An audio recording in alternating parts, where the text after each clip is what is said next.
भारत के विदेश मंत्री अभी हाल ही में इस्लामाबाद गए। इस्लामाबाद में जाकर SCO शंघाई कोऑपरेशन ऑर्गेनाइजेशन की मीटिंग को अटेंड किया।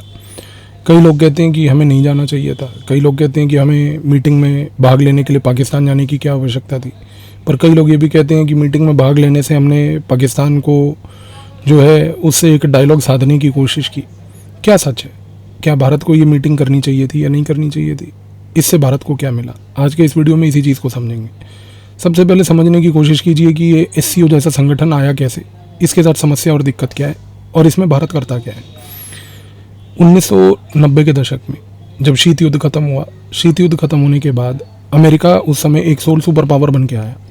जब अमेरिका एक सोल सुपर पावर बन के उभरा तो उस समय अमेरिका बहुत खुश था, पूरे विश्व तौर पर घूम रहा था, हाथ में मिठाई का डब्बा था, हर कंट्री को जाके दरवाज़ा खटखटा के बोलता था ये लीजिए मिठाई खाइए क्योंकि हम सोल सुपर पावर बन गए, ये लीजिए मिठाई खाइए क्योंकि सोवियत यूनियन हार गया। अमेरिका उस नशे में डूबा हुआ था। जब वो नशे में डूबा था कि मैं सोल सुपर पावर बन चुका हूँ, मेरा कोई कॉम्पिटिटर नहीं है, उस समय एक कंट्री बहुत चुपचाप बैठ के एक साइलेंट गेम खेल रही थी। उस कंट्री का नाम था चाइना। चाइना 1990 के दशक में एक चीज़ को समझ गई, अमेरिका मूर्ख है। खैर इसमें कोई दोहराई वाली बात नहीं, वो है भी, लेकिन चाइना को इसकी समझ बहुत पहले आ गई थी। समस्या ये थी, चाइना ने ये देखा कि अमेरिका अभी व्यस्त है, दूसरे देशों के सामने जाकर जो है वो बार बार ये बात बोल रहा है कि मैं सुपर पावर बन गया हूँ, मेरा कोई टक्कर वाला नहीं, मैं अपना काम करता हूँ। चाइना को क्या करना था? चाइना ने 1980 के दशक में कैपिटलिज्म अपनाया था। कैपिटलिज्म अपनाने के बाद 1980 का पूरा जो दशक था, उस दशक में चाइना ने कैपिटलिज्म को चलाने के लिए स्ट्रक्चर्स और इंस्टीट्यूशंस बनाए थे। लेकिन 1990 के दशक में जब चाइना इन सारी चीज़ों को लेके कैपिटलिज्म बेस्ड इकोनॉमी को एग्जीक्यूट करने के लिए रेडी था, तो चाइना को एक चीज़ की समझ आई और वो ये थी कि मुझे चाहिए रिसोर्सेज, क्योंकि यदि मुझे कैपिटलिज्म के बेसिस पे ग्रोथ करनी है तो रिसोर्सेज के बिना नहीं हो सकती। और क्योंकि उसको रिसोर्स चाहिए थे, चाइना ने अब इधर उधर झांक के देखना शुरू करा कि मेरे आसपास रिसोर्स कहाँ हैं। जैसे ही चाइना ने अपने आजू बाजू में देखा, उसको एक बहुत बड़ा इलाका मिला। वो इलाके का नाम था सेंट्रल एशिया। सेंट्रल एशिया के 5 देश थे। ये 5 देश 1925 से लेके 1990 तक सोवियत संघ का एक हिस्सा थे, क्योंकि सोवियत संघ उस समय रशिया के साथ 15 सैटेलाइट स्टेट्स मिलाकर बना था। और ये जो सोवियत संघ था, उस सोवियत संघ में ये जो 15 देश थे, उन 15 में से 5 सेंट्रल एशिया के भी देश थे। हुआ ये था कि जब सोवियत यूनियन का या सोवियत संघ का डिसइंटीग्रेशन 1990 में हुआ, उसके डिसइंटीग्रेशन के बाद ये 5 सेंट्रल एशिया के देश एकदम से आज़ाद हुए। अब जैसे ही ये देश आज़ाद हुए, उस समय इन देशों को भी एक समझ नहीं थी कि हमें अपनी कूटनीति क्या रखनी चाहिए, सुरक्षा नीति क्या रखनी चाहिए, विदेश नीति क्या रखनी चाहिए। उस समय ये हुआ कि चाइना ने जब ये बात देखी कि ये देश वल्नरेबल है, इनको मालूम नहीं करना क्या है, लेकिन ब्यूटी ये है कि इन सभी के पास रिसोर्स बहुत है, तो चाइना ने 1990 के दशक में शीत युद्ध खत्म होने के बाद इन 5 सेंट्रल एशिया के देशों को सोवियत संघ से टूटने के बाद एक निर्णय लिया। निर्णय ये था कि मैं इनसे एंगेज करूँगा और मैं इनसे रिसोर्सेज लूँगा। लेकिन एक समस्या थी। समस्या ये थी कि जब चाइना उस समय इन सेंट्रल एशियन देशों को सोवियत संघ का हिस्सा होने के समय देखता था, तब तो उसका बॉर्डर चाइना का सीधा सोवियत के साथ था। अब उसका बॉर्डर जो था वो बेसिकली अलग अलग इन देशों के साथ हुआ। और दिक्कत ये थी कि चाइना को एक चीज़ समझ आ गई कि चाहे इन सेंट्रल एशियन देशों के पास रिसोर्स हो, लेकिन क्योंकि अब सोवियत संघ बचा नहीं है और क्योंकि अब ये 5 सेंट्रल एशिया के देश अकेले अलग हो गए हैं, मेरे इनके साथ बॉर्डर डिस्प्यूट्स हैं। कई जगह पर ये टेरिटरी मुझसे मांगते हैं, कई जगह पर मैं टेरिटरी इनसे मांगता हूँ। और चाइना को ये समझ आ गई कि यदि मुझसे, अगर मान लीजिए इन लोगों ने किसी भी प्रकार का एक व्यापारिक तौर पर रिश्ता रखना है और किसी भी तरीके से मैं चाहता हूँ कि मैं इनसे रिसोर्सेज खरीदूँ, तो उसके लिए मुझे बॉर्डर डिस्प्यूट्स को सॉल्व करने की आवश्यकता है। 1996 में 1996 में चाइना ने उस समय जो है एक संगठन बनाया जिसका नाम रखा शंघाई 5। शंघाई 5 बड़ा महत्वपूर्ण संगठन था। शंघाई 5 में चाइना जो है उसने उस समय ये इंश्योर किया कि जितने भी सेंट्रल एशिया के वो देश थे जिसके साथ उनके बॉर्डर डिस्प्यूट्स थे, वो उनको लेके उसके साथ एक संगठन में बैठा। शंघाई 5 में बैठने के बाद उसने सारे बॉर्डर डिस्प्यूट्स को रिजॉल्व किया और रिजॉल्व करने के बाद 2001 का समय जब तक आया, 2001 को आते आते एक चीज़ तय हो गई कि जब चाइना के सारे border dispute in central Asia के देशों के साथ रिजॉल्व हो गए, चाइना ने उस शंघाई 5 को एक नया नाम दिया SCO, शंघाई कोऑपरेशन ऑर्गेनाइजेशन उस समय बना। और ये जब शंघाई कोऑपरेशन ऑर्गेनाइजेशन बना तो चाइना ने एक रणनीति के तहत 2 चीज़ें बोली। चाइना ने कहा कि भाई एससीओ का अब ऑब्जेक्टिव और उद्देश्य क्या है। सबसे पहला उद्देश्य ये है कि यहाँ पर सेंट्रल एशिया में हम 3 चीज़ों को कभी आने नहीं देंगे, और वो 3 चीज़ें थी टेररिज्म, एक्सट्रीमिज़म और सेपरेटिज्म। चाइना ने ये इसलिए बोला क्योंकि सेंट्रल एशिया एकदम बाजू में था अफ़गानिस्तान के। अफ़गानिस्तान 2001 में एक बड़ा वोलेटाइल टेरिटरी थी, क्योंकि अफ़गानिस्तान में 2001 में अलकायदा और तालिबान के लोग थे। अफ़गानिस्तान एक ऐसी टेरिटरी थी जहाँ पर बैठ के अलकायदा ने 9/11 का अटैक प्लान किया था, और अफ़गानिस्तान वो एक और इलाका था जहाँ 9/11 के बाद अमेरिका ने एक ऑपरेशन के तहत अफ़गानिस्तान को 2001 में इन्वेड भी किया था। तो जब अमेरिका ने 2001 में अफ़गानिस्तान को इन्वेड किया था तो एक चीज़ तो तय थी कि उस समय ये क्लियर हो गया था चाइना को कि कहीं ऐसा ना हो कि ये जो अलकायदा तालिबान के लोग हैं जो अफ़गानिस्तान में छिपे हैं, ये ना हो कि ये लोग भाग के जो है तुरंत सेंट्रल एशिया में आ जाएं, जिसके साथ मैंने पिछले 5-6 साल लगा के बॉर्डर डिस्प्यूट को रिजॉल्व किया, क्योंकि मुझे इनका रिसोर्स चाहिए। चाइना को ये बात समझ आ गई कि अगर मान लीजिए अलकायदा तालिबान का कोई भी एलिमेंट भागकर सेंट्रल एशिया आया तो मेरे रिसोर्स गेम को वहाँ पर दिक्कत होगी। इस चीज़ को टैकल करने के लिए चाइना ने जब एससीओ बनाया, एससीओ के एक चार्टर को डिज़ाइन किया, और उस चार्टर के आर्टिकल नंबर 1 में चाइना ने ये पॉइंट लिखा कि हम ये इंश्योर करेंगे कि सेंट्रल एशिया में सेपरेटिज्म, एक्सट्रीमिज्म, टेररिज्म टाइप की कोई चीज़ ना हो। और चाइना ने दूसरी चीज़ जो एससीओ के थ्रू अचीव करने की कोशिश की वो ये थी कि उसने सेंट्रल एशिया के इन देशों के साथ व्यापार करना चालू करा। व्यापार किया, इनसे बहुत सारा सामान खरीदा, सामान और रॉ मटेरियल खरीद के अपने फिनिश्ड प्रोडक्ट्स बनाकर यहाँ पर डंप करने चालू करे। लेकिन दिक्कत ये थी कि मैंने आपको अभी थोड़ी देर पहले बोला कि ये सेंट्रल एशिया का पूरा इलाका एक समय में सोवियत संघ का हिस्सा हुआ करता था। सोवियत संघ का दबदबा इस इलाके में बहुत हुआ करता था। अब सडनली 1990 के दशक में जब सोवियत संघ टूट चुका था और सिर्फ एक रशियन फेडरेशन बचा था, तो रशिया अपने पैरों पे खड़े होने की कोशिश कर रहा था। 2001 में जब एससीओ बना, उस समय चाइना ने स्ट्रेटेजिक तरीके से अपना दबदबा सेंट्रल एशिया में तो बनाया। उस समय चाइना ने ये इंश्योर तो करा कि वो सेंट्रल एशिया के अंदर जाकर वहाँ से रिसोर्स लेना शुरू कर गया। लेकिन एक चीज़ और हुई, और एक कॉमन सेंस की चीज़ से सोचिए, जब आप किसी भी एक particular part of the world से रिसोर्स खरीद रहे हैं और वो रिसोर्स आपकी आर्थिक तौर पर मदद कर रहा है आपकी अर्थव्यवस्था को मजबूत करने के लिए, तो जाहिर सी बात है कि आप ये इंश्योर करेंगे कि वो जो रिसोर्स है वो सेफ़ रहे। सेफ़ किससे रहे? सेपरेटिज्म, एक्सट्रीमिज्म, टेररिज्म से। सेफ़ किससे रहे? किसी दूसरी शक्ति से। कहीं ऐसा ना हो कि कोई दूसरा देश आके वही रिसोर्सेज वहाँ से उनसे लेने लग जाए। कहने का मूल रूप से मकसद ये है कि चाइना ये भी चाहता था सेंट्रल एशिया में एससीओ के थ्रू कि कोई दूसरे देश आकर इस इलाके में अपना दबदबा ना बनाए। लेकिन ये कब तक चलेगा? जैसे जैसे एससीओ आगे बढ़ा, एक चीज़ तय हो गई कि रशिया जब अपने पैरों पे फाइनली खड़ा हुआ, तो उस समय रशिया ने इस चीज़ को दबाना शुरू करा चाइना को पकड़ के।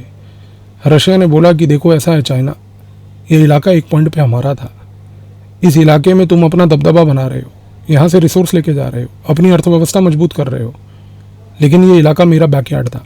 अब चाइना को ये बात पता थी, वो रशिया को अपसेट तो कर नहीं सकता था, तो रशिया के साथ उसने एक कोऑप्टिव बिहेवियर दिखाया। एक शब्द होता है कोऑपरेटिव। कोऑपरेटिव का मतलब होता है कि आप दूसरे के साथ कोऑपरेट कर रहे हैं, समर्थन दे के उसके साथ चल रहे हैं। मैंने शब्द का प्रयोग किया कोऑप्टिव। कोऑप्टिव का मतलब होता है कि चाइना ने रशिया को समझाया कि हाँ, बिल्कुल आप सही कह रहे हैं, ये तो इलाका है ही आपका, इस इलाके में तो सारा दबदबा था ही आपका, हमने तो कोई दबदबा बनाने की कोशिश ही नहीं करी। उसने रशिया को शब्दों के खेल में फंसाया। रशिया को ये मैसेज देने की कोशिश करी कि देखिए एससीओ तो हमने बनाया है सिर्फ रिसोर्स लेने के लिए, हमें इस इलाके में कोई दबदबा नहीं बनाना। दिक्कत क्या थी? दिक्कत ये थी कि रशिया इस चीज़ को देख रहा था। वो देख रहा था कि चाइना इस इलाके में अपनी कंप्लीट दबदबा को बनाने की कोशिश कर रहा है और वो यहाँ से सारे देशों को वाइप आउट करने की कोशिश कर रहा है, सवाए उसके कोई ना रहे। और ये जब स्थिति देखी रशिया ने, तो लगभग 2010-2011 के आसपास रशिया ने चाइना को बोलना शुरू करा कि चाइना, हम चाहते हैं कि ये जो एससीओ है इसमें नए मेंबर आए।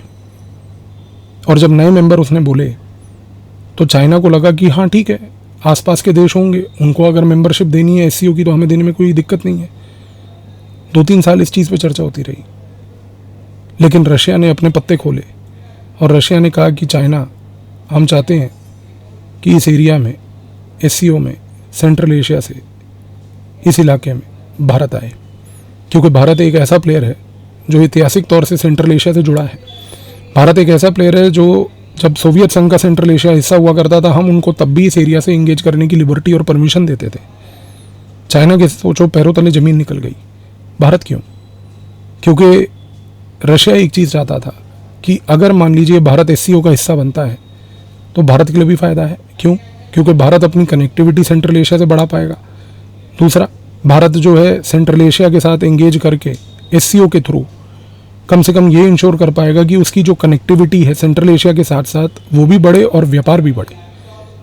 और रशिया को ये बात पता थी कि अगर भारत होगा तो भारत और मैं मिलकर चाइना पे नज़र रख पाएंगे। जब रशिया ने ये पत्ता खेला तो उस समय चाइना खेल समझ गया। चाइना ने फिर वही करा, कोऑपरेटिव नहीं, कोऑप्टिव बिहेवियर। चाइना ने तुरंत रशिया को बोला, अरे नहीं नहीं नहीं, हम तो बिल्कुल इस बात से सहमत हैं, नए मेंबर होने चाहिए, नए मेंबर आने चाहिए। पर सिर्फ भारत क्यों? सबसे बड़ा देश जो इस समय सेंट्रल एशिया से लैंड लेवल पे डायरेक्टली जुड़ा है वो तो पाकिस्तान है, उसको भी लाओ। और यही हुआ। 2016-17 के आसपास मेंबरशिप खुली एससीओ के। जब मेंबरशिप खुली तो उस समय भारत एक नया मेंबर बना, और जैसे ही भारत एक नया मेंबर बना, चाइना के दबाव से उस समय पाकिस्तान भी एक नया मेंबर बना। अब दूसरी चीज़ को समझिए, भारत एससीओ का परमानेंट मेंबर बना, जैसे ही भारत मेंबर बना पाकिस्तान भी बना। हमें पाकिस्तान से कोई लेना देना नहीं, रशिया को पाकिस्तान से कोई लेना देना नहीं। रशिया को ये बात समझ आ गई कि पाकिस्तान को चाइना सिर्फ इसलिए लाया है क्योंकि भारत उससे इरिटेट होता है। पाकिस्तान का आज की डेट में भी कोई कंट्रीब्यूशन नहीं है। एससीओ की मीटिंग हर साल होती है, अलग अलग जगहों पे होती है। पिछले साल गोवा में थी, इस साल इस्लामाबाद में हुई, अगले साल फिर कहीं होगी। जब भी मीटिंग होती है तो एससीओ के जो बाकी मेंबर हैं वो कमरे में बैठते हैं, और जब पाकिस्तान भी वहाँ आता है तो पाकिस्तान को उस कमरे के बाहर एक दरी लगा के वहाँ बिठा दिया जाता है कि बैठो इधर, इधर बैठो तुम चुपचाप। उसको अंदर नहीं लाते। अंदर ला के क्या करेंगे? आपको लगता है कि पाकिस्तान की आवाम, उसके लोग, उनमें इतनी अकल है कि वो एक एससीओ जैसे प्लेटफॉर्म में बैठ के कुछ कंट्रीब्यूशन कर पाए?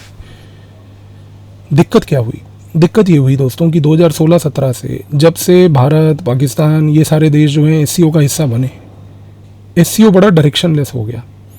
डायरेक्शनलेस इसलिए हो गया क्योंकि जाहिर सी बात है कि जैसे ही पाकिस्तान एससीओ में आया, पाकिस्तान ने अपना वही रोना चालू कर दिया, मसला कश्मीर का हल किया जाए, मसला कश्मीर का हल किया जाए। और पाकिस्तान ने जब ये रोना शुरू कर दिया तो उससे एक चीज़ तय हो गई कि एससीओ जो है उसमें डायरेक्शन जो है पूरी की पूरी खो दी। चाइना चुपचाप अपना फोकस करता रहा कि भाई हमें सिर्फ इकोनॉमिक ग्रोथ करनी है, इस एरिया से रिसोर्स लेना है। रशिया बार बार ये बात बोलता रहा कि नहीं, मुझे अपना दबदबा जो मेरा पुराना हुआ करता था उसको दोबारा रिवाइव करना है। भारत ने बोला कि भाई रशिया आप मेरी मदद कीजिए, मैं तो यहाँ पर कनेक्टिविटी और कॉमर्स दोनों को इम्प्रूव करने आया हूँ, कोई साथ दीजिए मेरा। और पाकिस्तान का सिर्फ एक ही रवैया, मसला कश्मीर को हल कर लीजिए, हम भारत को यहाँ पर आने नहीं देंगे, भारत के लिए अड़चन बने रहेंगे। इस कॉन्टेक्स्ट में ये 2024 की जो मीटिंग हुई एससीओ की इस्लामाबाद में, हमें समझना है कि इस मीटिंग में अब क्या हुआ। ये मीटिंग हुई इस बैकग्राउंड में जहाँ पर बेसिकली एससीओ एक डायरेक्शनलेस संस्था थी। और इस मीटिंग में जो एक डायरेक्शनलेस संस्था थी एक समय पर, पिछले चंद सालों के इतिहास के तहत, इस मीटिंग में भारत में जाकर भारत ने एक बहुत बड़ा पॉजिटिव कंट्रीब्यूशन दिया। कैसे? जब भारत के विदेश मंत्री अभी पाकिस्तान गए, उन्होंने जाकर 3 चीज़ों पे फोकस किया। सबसे पहले हम इस्लामाबाद गए। हम इस्लामाबाद इसलिए नहीं गए कि हमें पाकिस्तान से बातचीत करनी है, हम इस्लामाबाद इसलिए गए क्योंकि इस्लामाबाद में बैठ के हमने ये चीज़ डिस्कस करनी थी कि भाई एससीओ की मीटिंग है, हम उसको अटेंड करने आए हैं, पाकिस्तान से बात नहीं करने आए। दूसरी चीज़, जब उन्होंने एससीओ की मीटिंग में भाग लिया, भारत ने अपनी पोजीशन बहुत क्लियर कर दी। भारत ने सबसे पहले ये बात बोली कि हमें किसी भी ऐसी ताकत से आज ना तो उसको भाव देना है, ना उससे इंगेज करना है जो एससीओ जैसे संगठन में केवल बैठी है सिर्फ एक इरिटेंट बन के। जब आप डिप्लोमेसी करते हैं, आपको एक डिप्लोमेटिक लैंग्वेज का प्रयोग करना पड़ता है, और आपको जब चपेड़ भी मारनी है तो इस प्रकार से मारिए कि अगले को चपेड़ लगे भी, दर्द भी हो, लेकिन पता भी ना चले। और यही चीज़ भारत ने पाकिस्तान को लेके की। हमने पाकिस्तान के सॉइल पे जाके, पाकिस्तान के मुंह पे उसके गाल को पकड़ के सीधा ये बात चमाट मारते हुए बोली कि देखो, हमें पता है तुम एससीओ में क्यों हो, लेकिन हम तुम्हें भाव इसलिए नहीं दे रहे क्योंकि एससीओ जिस पर्पज़ के लिए बना है, हम वो पर्पज़ यहाँ पर पूरा करने आए हैं। और वो पर्पज़ हमने तीसरे पॉइंट में अपने इलेबोरेट करा। हमने कहा कि इस समय एससीओ को जो फोकस करना चाहिए वो ये है कि एससीओ को नंबर 1 ये इंश्योर करना चाहिए कि कॉमर्स और कनेक्टिविटी सारे मेंबर्स के बीच में बढ़े। इससे भारत को भी फ़ायदा मिलेगा, रशिया को भी फ़ायदा मिलेगा, चाइना को तो फ़ायदा मिल ही रहा है। और दूसरा हमने ये बोला, सबसे महत्वपूर्ण, हमने कहा कि एससीओ को इस समय आवश्यकता है कि वो अपने चार्टर के आर्टिकल 1 के ऊपर सारा फोकस लगाए। और एससीओ के चार्टर का आर्टिकल 1 क्या है? एससीओ के चार्टर का आर्टिकल 1 है कि सेपरेटिज्म, एक्सट्रीमिज्म और टेररिज्म का बढ़ावा ना किया जाए, और हर एक वो शक्ति जो सेपरेटिज्म, एक्सट्रीमिज्म और टेररिज्म का बढ़ावा करती है या उसका समर्थन करती है उसको आइसोलेट किया जाए। तो एक चीज़ तो तय थी, एक ऐसे सिनेरियो में जहाँ पर पूरा का पूरा एससीओ इस समय डायरेक्शनलेस था, उस डायरेक्शनलेस एससीओ को भारत ने एक दिशा दिखाई। और दूसरा, पाकिस्तान के सॉइल पे जाकर पाकिस्तान को ये बात बोलना कि तुम चाहे जो मर्जी कर लो, तुम्हारे इस ऑब्स्ट्रक्टिव बिहेवियर के कारण एससीओ के अंदर कोई प्रकार की ऑब्स्ट्रक्शन टॉलरेट नहीं की जाएगी, ये एक बहुत बड़ा डिप्लोमेटिक मास्टर स्ट्रोक है। और इसके साथ साथ हमें एक चीज़ ये नहीं भूलनी चाहिए कि भारत ने वहाँ पर पाकिस्तान को एक चीज़ और भी सताई और जताते हुए ये बात बोली कि मसला कश्मीर अब बचा ही नहीं है। कश्मीर में धारा 370 अनुच्छेद हट चुका है, कश्मीर भारत का हिस्सा था, है, रहेगा। मसला कश्मीर जो अभी जीवित है वो ये है कि पाकिस्तान हमें ये बताए कि जो पाकिस्तान ऑक्यूपाइड कश्मीर इलीगली उसने करके रखा हुआ है वो भारत को कब लौटा रहा है। यदि पाकिस्तान इसके ऊपर चर्चा करने के लिए तैयार है, हम आज की डेट में उस चीज़ के ऊपर चर्चा करने के लिए तैयार हैं। पर क्या इस चीज़ को लेकर पाकिस्तान तैयार है? Answer is no. क्योंकि पाकिस्तान आज की डेट में कभी भी भारत के साथ बैठ के ये चीज़ के ऊपर चर्चा नहीं करेगा कि भाई पाकिस्तान ऑक्यूपाइड कश्मीर जो उसने इलीगली कब्जा करके रखा है वो उसको कब लौटाने वाला है। वो सिर्फ मसला कश्मीर को एक इंटरनेशनल इशू बनाकर बार बार उठाना चाहता है। और आज की डेट में अनफॉर्चुनेटली सवाए टर्की के और सवाए चाइना के इन 2 देशों को छोड़कर पाकिस्तान का कश्मीर वाला आर्ग्यूमेंट पूरे विश्व तौर पर कोई सपोर्ट करने के लिए तैयार नहीं है। चाइना क्यों कश्मीर में इस प्रकार की नीति रखता है, उसके लिए ऑपरेशन लद्दाख करके एक वीडियो मैंने बनाया हुआ है, आप डिस्क्रिप्शन में लिंक जाके देख लीजिएगा यदि नहीं देखा है। और टर्की आज की डेट में कश्मीर में ये हरकत क्यों करता है और पाकिस्तान का समर्थन क्यों करता है, उसके ऊपर भी एक वीडियो बना चुका हूँ, डिटेल्ड वीडियो है, डिस्क्रिप्शन में लिंक होगा, देख लीजिएगा। तो एक चीज़ तय है, एससीओ में जाकर हमने पाकिस्तान को उसकी औकात दिखाई, पाकिस्तान को बता भी दिया कि हम आपके लिए नहीं, आपसे बात करने नहीं, एससीओ की मीटिंग के लिए आए हैं। और एससीओ की मीटिंग में हमने ये बता दिया कि एससीओ का जो चार्टर है हम उसके ऊपर फोकस करेंगे, कनेक्टिविटी, कॉमर्स और सेपरेटिज्म, एक्सट्रीमिज्म और टेररिज्म।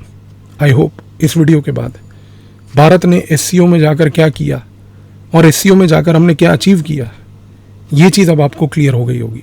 धन्यवाद।